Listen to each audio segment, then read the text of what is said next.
Hi, my name's Sandkuhler and welcome to Beaducation. Hopefully you've already met me in the first video segment on the Viking knit.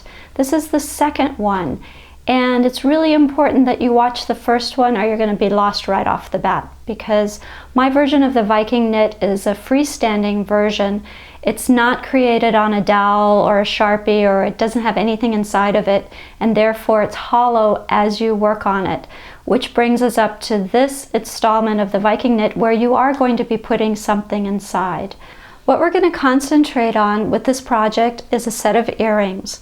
One earring is about 6 feet, and then of course the second earring would also use about 6 feet. I like to measure in wingspans, so it's roughly 1 wingspan per earring, and if you remember, that was kind of covered in the first video.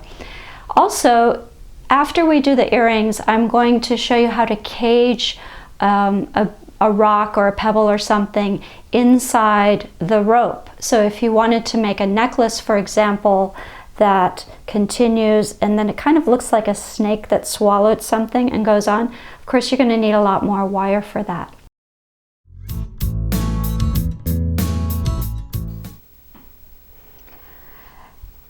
Let's start with looking at this piece. I would like to deconstruct this for you. Just to be clear, we're not making this entire piece in this segment of the Viking knit. In the first segment, you actually learned how to do the knit, how to finish the ends, a couple of variations on end bead caps and sewing and embellishing on the surface. So that was all covered, how to do the freestanding Viking knit in the first segment. In this segment, I'm going to begin by showing you how to capture or cage a gemstone or a pebble. And after we cover this part, then I'm going to show you how to continue and make a rope out of it. So it's actually kind of 2 projects in one. First, how to make a project that looks like this part right here, which is fantastic in terms of making earrings. And then if you wanted to make a rope and capture stones inside of the rope, very similar to, again, something like a snake that has swallowed something, where it bows out like it's pregnant and then comes back in. So you'll learn how to expand your 7 rows, your 7 petals, contract it here, continue, and then if you wanted to add another one. And all of this is actually leading into a more advanced project where, and this will be the next installment, where you can use larger stones, open it out, open up the weave like a window to show that, and also how to capture and do some free form work. But again, for today, we're going to cover this and this part. A quick rundown of the tools and materials that you'll need for this project is we have here round nose pliers, flush cutters. They don't necessarily have to be flush, but you need some cutters. We've got the needle nose chain pliers, a tapered awl, and it is important that the awl is tapered, meaning it's a cone shape. In other words, it's not like a needle that's the same size all the way down. We've got some wire here. It's 24 gauge dead soft sterling, and glass nuggets. You can use stones, you can use a lot of different things. This particular project, the earrings are set up for these sort of smaller size stones. And the reason why we set it up this way is, or the reason why I'm mentioning the size of the stone, is because it's going to take about, believe it or not, 6 feet of wire per earring. I know it doesn't look like that much. We've added a little extra just to be on the safe side. So for 2 earrings or a pair of earrings, it's a total of 12 feet of the 24 gauge dead soft sterling.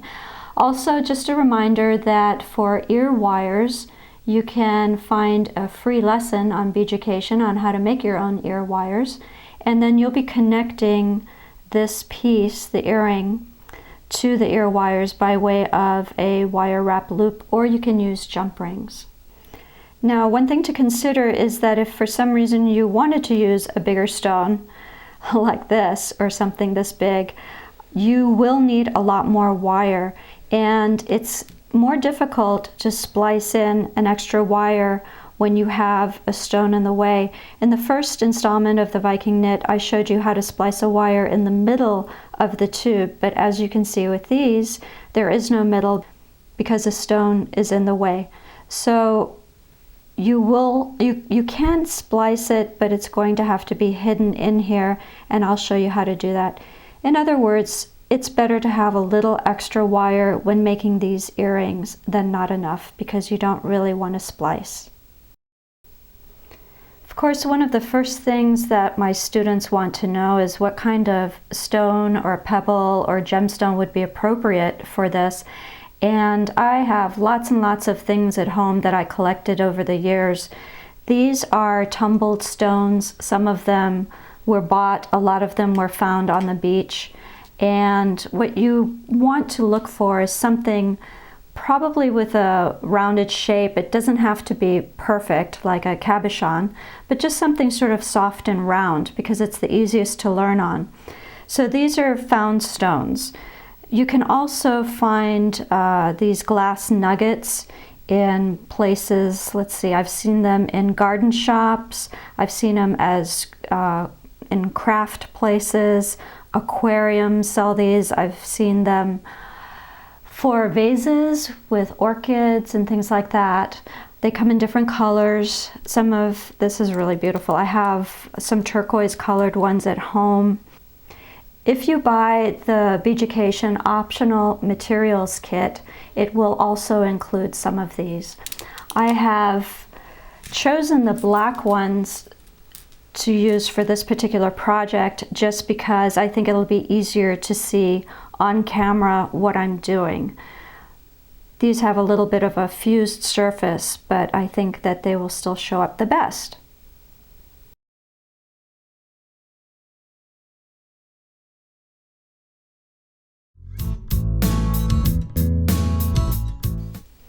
Out of this group of glass nuggets, I've chosen these two to use as earrings. They're a nice match. And next, I just wanted to go over real quick what we did in the first installment. Remember, this is a freestanding Viking knit. I've got my handle here, 7 petals, and because it's freestanding, it is not being formed over a dowel rod or Sharpie marker or anything like that, because I know there's some versions out there that do that. All right, so let's get started. I've already made a few rows here, and here it is, that whole tangle. Remember not to fight the wire. So here we are. We're going to get started.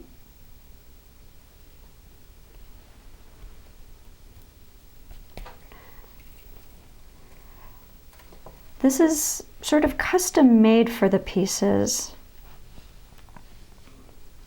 So what I'm going to have to do is spread these little petals out and push this stone in there. My trusty tapered awl, and by the way, you'll always want to cork these when you're not using them. It's a good tax write-off.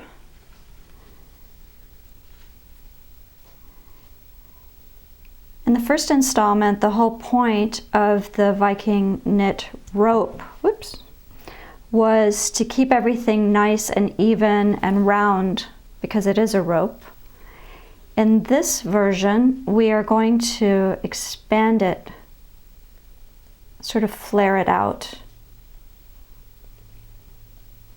Now the trick with this is that, and I learned this the hard way the first time, is if you're not paying attention, you'll just keep going out and out and out, and the stone will get pushed forward and forward and forward, and you'll never be able to actually capture it.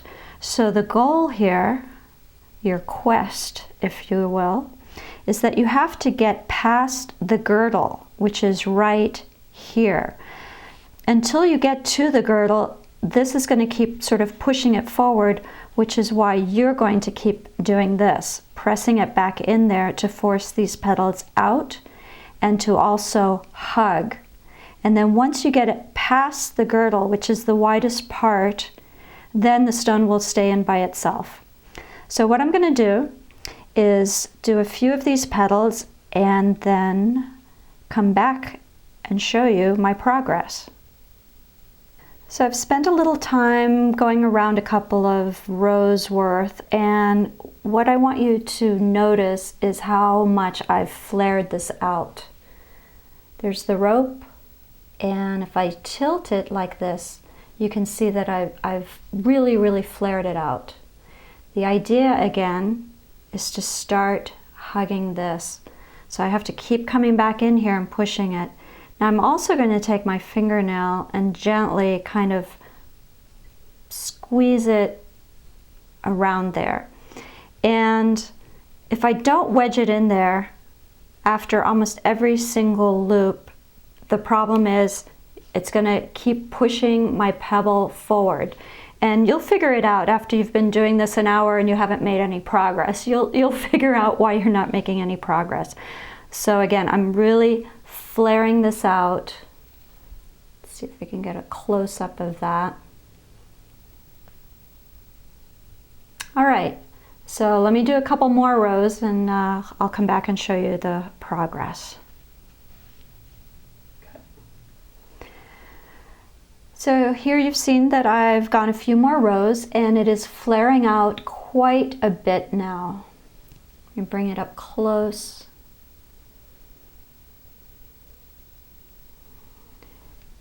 I'm allowing the space between the loops now. It sort of looks a little bit like a spider web.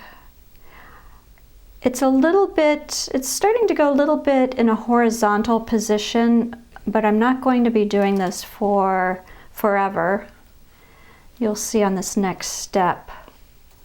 How long do I have to keep doing this? Well, you keep checking in with your stone. And by the way, I learned this the hard way, that if your stone has a flat back and a domed front, you'll want to remember which side is which, because otherwise you'll keep canceling yourself out. And I have had in the past to mark my stones. Okay, so here comes the fit. Let's push this down in here. And I'm actually going to remove the stone a little bit so I can get in there. I prefer to use my fingers and my fingernails rather than pliers, because when you use pliers which are made out of metal against this metal, you're going to be work hardening it even more. And as you learned in the first installment of the Viking knit, you'll have to quote unquote exercise that chain at the end, and so you don't want it work hardened. Okay, so now I'm approaching the girdle, and one of the things that I want to tweak is I want to sort of organize these loops so that they look nice and neat. So this one looks neat. Actually, they look pretty good right now. Okay, and I'm almost at the girdle. Remember, the girdle is the widest part, so I'm squeezing it on there a little bit more. Okay, let me continue onward.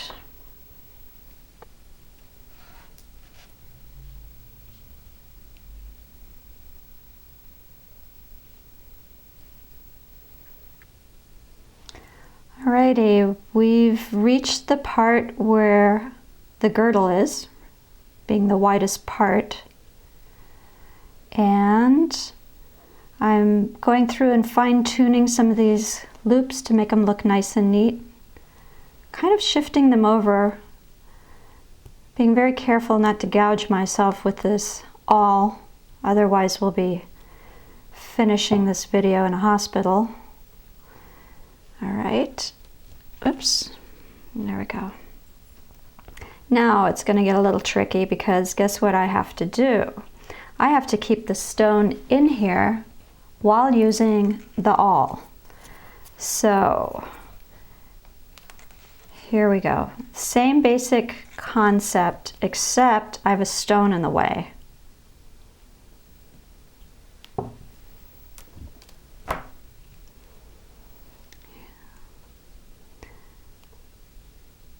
right, let's see, I'm sort of reaching over to that next loop. There we go.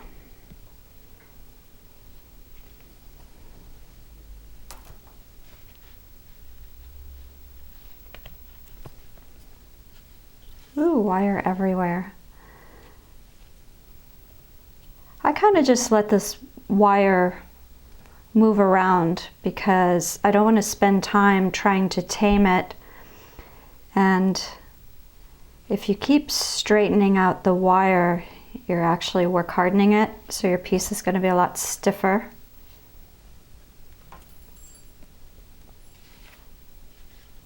We just have to get past, oops, past the girdle. And then these petals are going to function very much like prongs.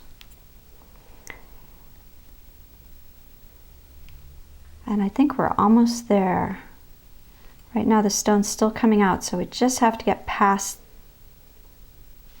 the girdle. Okay, I'm going to take that out one more time. Start sort of bringing these in a little bit.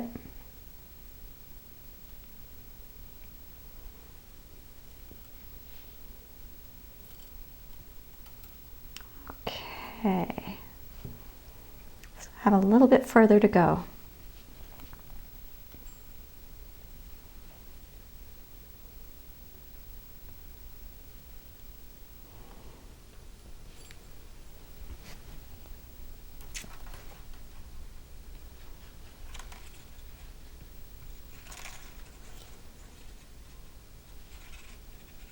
Oops. Okay, so that loop got really funky. Let me tighten that up a little bit. Make it nice and round. Almost there.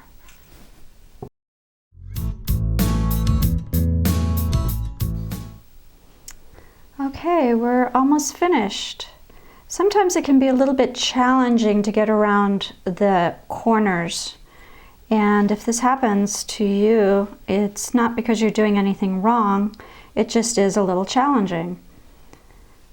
But then that's why not everybody's making these, right? Okay, so we've gotten past the girdle. The stone is in there.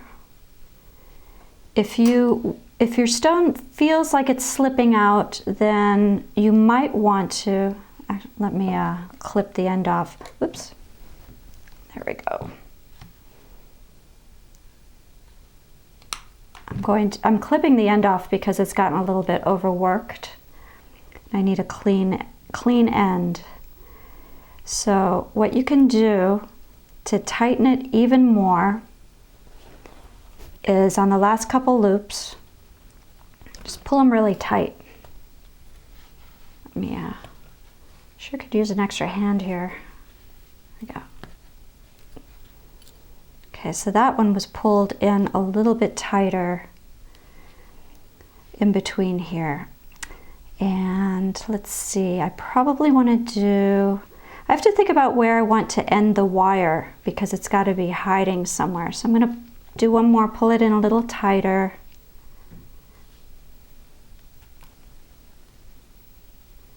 Around this corner. Now you can watch me struggle with this a bit. It's the ones that are around the corner that are a little bit more difficult to capture.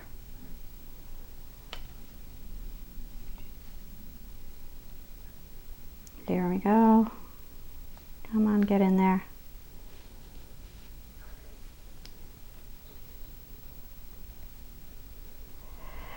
Let's see. There we go.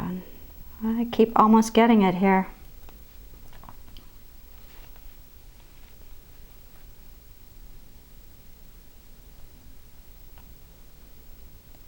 Like I said, it's not you. There, that helped. Normally I don't use the pliers, but when it gets that tight, I can just use the very tip of it. This should do it. This should lock it in place. I'll pull this one much, much tighter.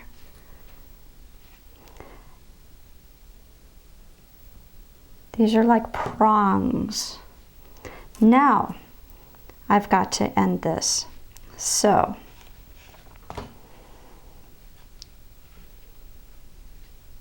where am I going to hide this? Let me first cut it short. By the way, I hope you've been wearing your safety glasses. All this wire moving around. I can take these and invert them a little bit, put a little bit more pressure towards the stone. Make sure that these little prongs are hugging. And what I'm going to do, because this is not fabric or yarn or anything, thread, I don't have to worry about knotting it because it's not going to undo itself. But what I do want to worry about are things sticking out in space, because jewelry should not snag. And if these are earrings or even hanging off of a necklace, you don't want it to snag on things. You can see me pushing these in more.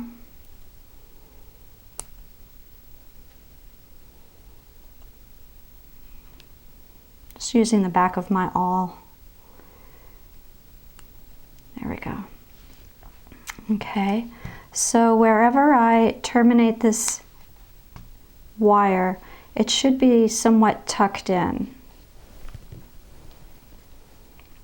I usually like to make a little curl and hide the end of the curl in there.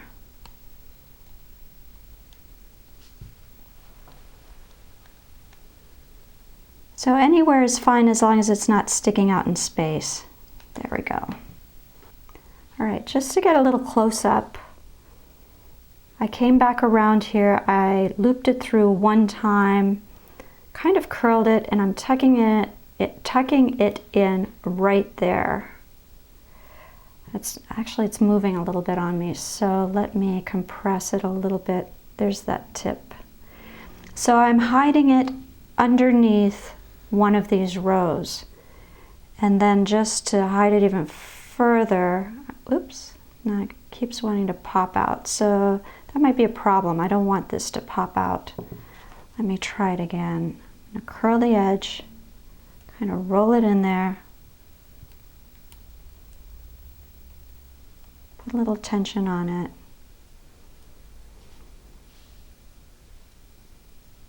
I see the end sticking out, so I'm going to grab the end. I know this is really tiny work, so hopefully I'm explaining this well enough that if you can't quite see all the details, you can at least understand where it's going. Okay, so once again, here's one of the rows. I took the end, went in, curled it around one time to sort of anchor it, rolled it up and tucked it in there. Here's the test. If you rub your finger over it, you shouldn't feel anything sharp. If you feel a sharp wire, then you've got to go back and sort of tuck that in more. So here we are. This is what this one looks like. And the only thing left now is that we have to cut the end off and finish off the end. In the first installment of the Viking Knit, where we made the bracelet, I went over how to finish these ends. Basically in this one we're going to do the same thing. I'm going to clip all this off. By the way, you don't need to use silver as a starter. I usually get my Viking Knit to look even after about 2 rows, so I don't bother using a craft wire or copper or something cheaper. I usually just jump right in with the silver. But of course you can start out with a cheaper wire, and then once you've gotten the pattern down, you can then splice in silver. So I'm removing all the little bits until I find the one that I can't pull out, and that'll be the original one. Oops. And we're almost there. That's the last one, I think. No, there's one more. There. Now you can, if you don't want this sort of part right here, you can cut down a little further. But once you get it to where you want it, then You take the end of the wire. I like to roll it up so it's not sticking out in space. Hide it on the inside. And then either with your fingers or very gently with some pliers, you're just going to sort of squish it together and shape it. The most important part, beside it just generally looking clean and neat, is to make sure that the end of the wire actually is in there and it's not going to snag or be sharp on your skin. And the test is always, the older I get, the less I can see whether or not I did a good job, but you can always feel it. So there we go. That's the finished piece. One of two earrings. And to finish it off, you can basically hook in here anything you want. On this original piece that I showed you at the beginning, these are just little wire wraps holding the piece to the Viking knit rope.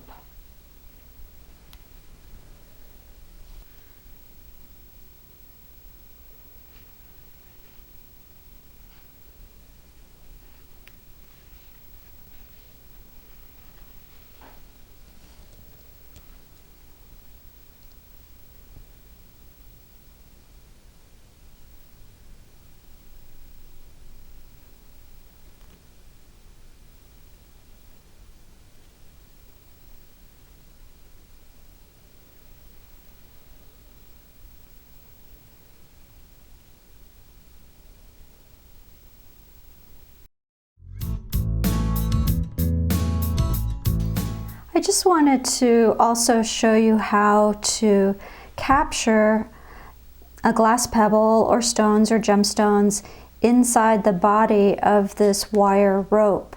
As you can see on this example, there's a stone here and a stone here and one here, and these are actually inside. We have the same number of petals during the whole time. They haven't increased or decreased, they've just sort of spread apart. And you already learned how to do some of that here. Now to continue, it's like if you were going here, but you're going to continue and come down and then go back into a rope. So I've prepared a piece that looks like this. And we're going to begin with this example. I've already made the rope here. It still has a handle. And I've expanded the links. I've gone past the girdle. And now I'm going to continue working. You're actually doing the same thing. It gets a little bit trickier here because you're having to slide up against the stone. That's why this is an intermediate project. And here we go. If your stone is fumed, such as this one, it has that iridescence on it, you want to be careful not to scratch it with your awl. And in the case of this sample, if this were a piece of malachite like this one, and I'm going to teach you how to do this in another edition of our lessons here, but if these were malachite such as this stone, you'd have to be extra careful not to scratch it. So it's helpful to know the hardness of the material that you're using, and that'll give you an idea about how rough or gentle you need to be with your stones. Glass is about a 6 on the Mohs scale of hardness. That's a geological scale.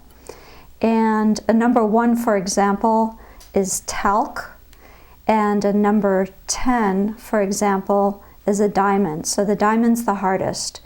And glass is somewhere around in the middle. It's about a 6. There's different kinds of glass, so some of it's a little bit tougher and some of it is a little bit softer. But in general, it's about a 6. So that's actually pretty hard. Okay, as you can see, I've got to start getting tight around this stone because I've passed the girdle, so I'm going to start drawing these petals closer together. Still need a lot of control in this process. Hopefully you got a lot of practice with your first Viking knit project, the plain rope. I keep tipping these in towards the stone, and pretty soon here I will start pulling on the wire a little bit harder to get these closer. If I have a hard time reaching for these little ends, I can use pliers and start the pull, but it's better if you do it by hand, because when you're using pliers, you don't actually get a feel for how hard you're pulling, and you'll end up really work hardening this. And what that means is that later on, after the piece is finished, there's a chance that it might break on you because it's gotten too brittle.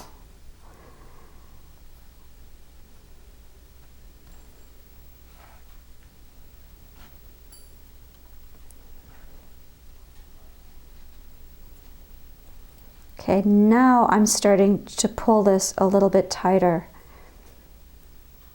Fold that in. And don't forget to go back and start checking these and see what the rows look like, if it's nice and neat. Now let's say I didn't plan this right, and let's say I'm starting to run out of wire.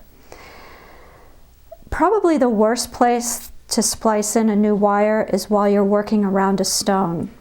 The reason why is that you can't hide the splice in the middle because the stone's in the way. So where are you going to hide it? Well, for starters, I would plan it that this doesn't happen. But if it does happen, then plan it so that the wire gets spliced on the back of the piece. So that's one way to start hiding the splice. And then I'm going to show you another way to hide it as well. Coming around the corner. If I have trouble, remember you can curve the end of the wire a little bit like that.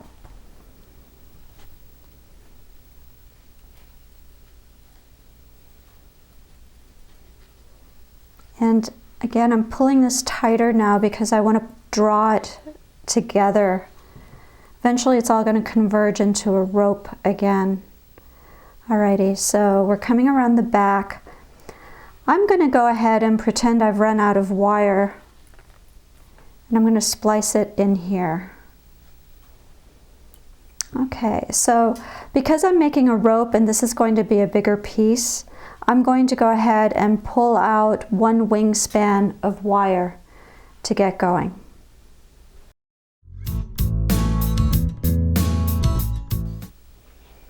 Okay, so let's pretend I've run out of wire. Oh dear, I've run out of wire. Look how much I have left. Okay, now it's a good time to splice. Here's the new piece. And what I have to do is anchor it somehow. So I'm going to hide it behind this row. So first I have to get it behind that row. I'm going to try to poke it out in between somewhere. Okay, there it is. Okay, there's the new piece. And let's see. I've got to find somewhere to anchor it.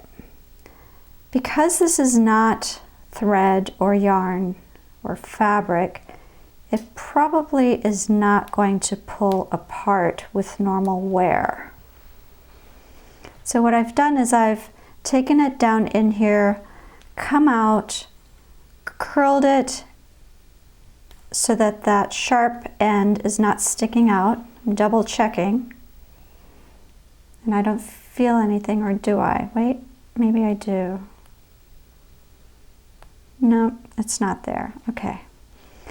And so that end is now anchored and it's hiding. So let me do a little close-up of that. So it's hiding right behind that row. Now this end still needs to be dealt with, but let's see, before I get rid of that end, let me go ahead and bring out this loop out of that petal. because I've still got to make a loop. There we go.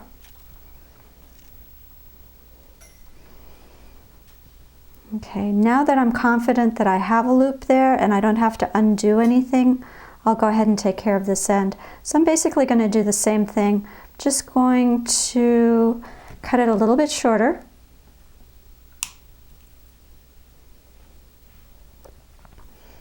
Going to grab that end and weave it in there.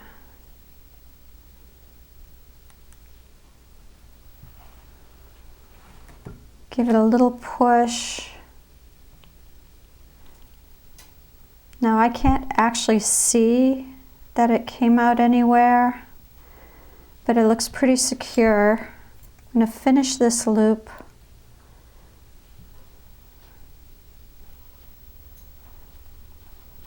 I should be able to pull on it fairly tight with it locking into place.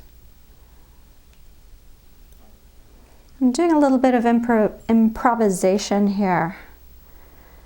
I've got a loop right there, and now I'm going to just kind of fake it by going back through and coming out of the neighbor.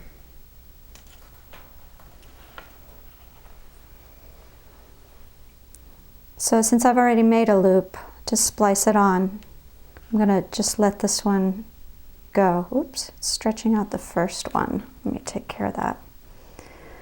Oh, what just happened here? Okay, well, no worries. Not quite sure why this happened, but what we can do is shorten it up. Let me see where that came from. Okay, here's one way to shorten it up.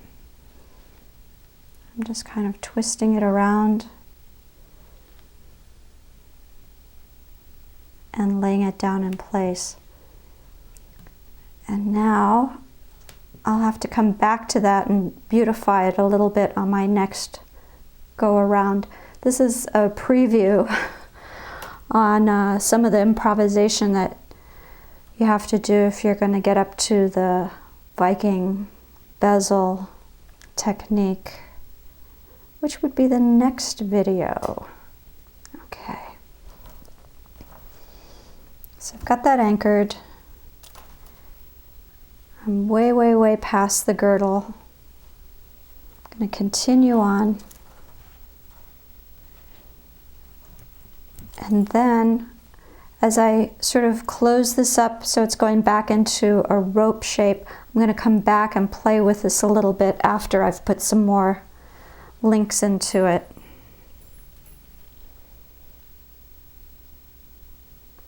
Now it's getting easier again because I'm clearing the stone.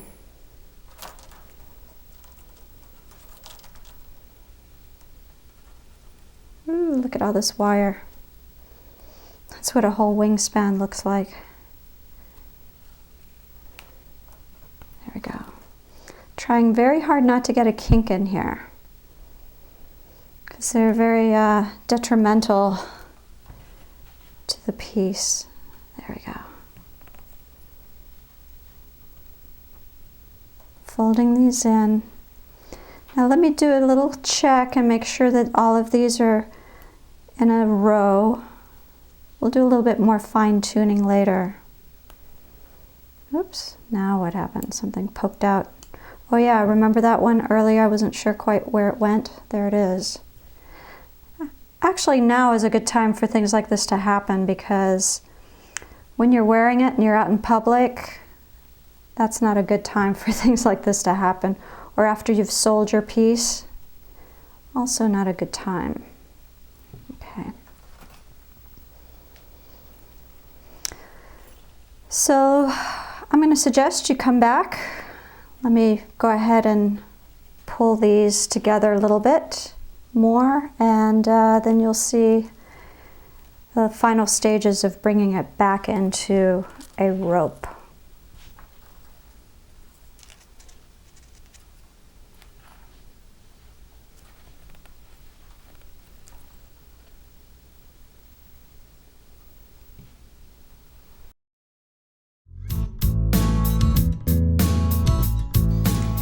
just come up to that loop that ended up a little bit too big, and I wanted to show you how I deal with it. Structurally, it's fine. It's not pulling out or anything like that. It's just visually a little bit different than the rest of them. This is one of the reasons why, if you do any splicing, you want to do it on the back. So if anything like this happens, it's not completely obvious. Now, what I'm doing here is I'm sort of banking on that concept that when you, for example, look at a building, such as a brick building, you don't see each individual brick. What you see is a brick building. And chances are it's going to be the same thing with a piece of jewelry that has this much teeny tiny detail. When people see this, they're not going to see that one loop that's a little bit out of place, because the whole thing is going to be so sparkly that one little loop is not going to stand out. So basically the way I've dealt with that loop back there is I just treated it like any other loop, and it looks fine. Just got the tail of that wire caught. Okay, so we're bringing these down to a close. The most important thing with the splicing is that it's actually holding and that there aren't any sharp ends sticking out.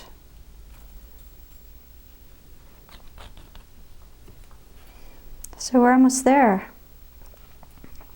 Pulling on these a little bit tighter to bring them together. When these petals are back to being side by side, then you're back to your plain rope.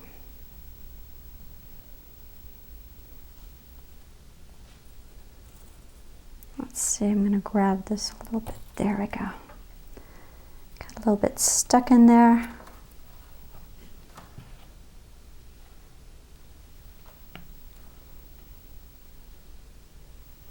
See, this is shaping up nicely.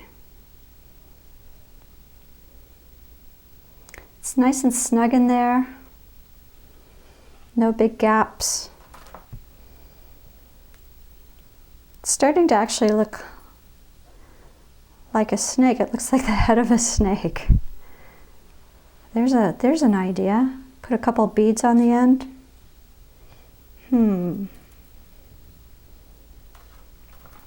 I think I feel a new project coming on.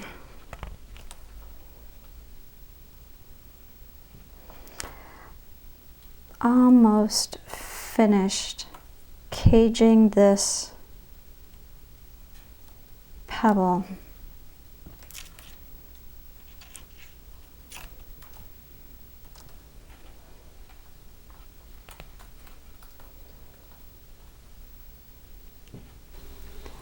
I'm now almost finished. I've gotten all the way past the girdle. Everything is drawing to a close here. The petals are almost completely next to each other. And this is pretty much it. This is how you cage, completely cage, any kind of stone inside the Viking knit, the freestanding Viking knit. And at this point, I would just continue on to finish whatever it is I would be making with this. Of course, this is just a sample. Now there's one little tip left. If you have Virgo in your chart and you need everything to be highly organized, this is how you organize these loops after the fact. I would very carefully go in there and I can tweak them. Hopefully you've been doing this along the way, but if you're, like I said, if you have Virgo in your chart, there's always room for more organization. So here's a way to go through and just kind of fine-tune these. Another way that I like to do it, but you have to be careful not to overdo it, is just to take your chain pliers and go in and give these guys a little squeeze, get them all lined up. Give it a little twist, just to make them look consistent. Don't do too much or you'll overwork it and work hard in it. But this kind of makes it all look very, very organized and It'll make you look like you really knew what you were doing. Now, don't be alarmed if the place where you spliced looks a little scribbly, because it is. That's why it's actually better to plan ahead so you don't end up having to splice through this section.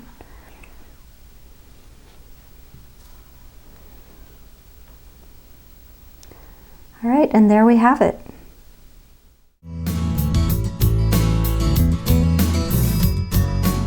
I hope you enjoy this segment of the Viking knit, and I'm looking forward to working with you.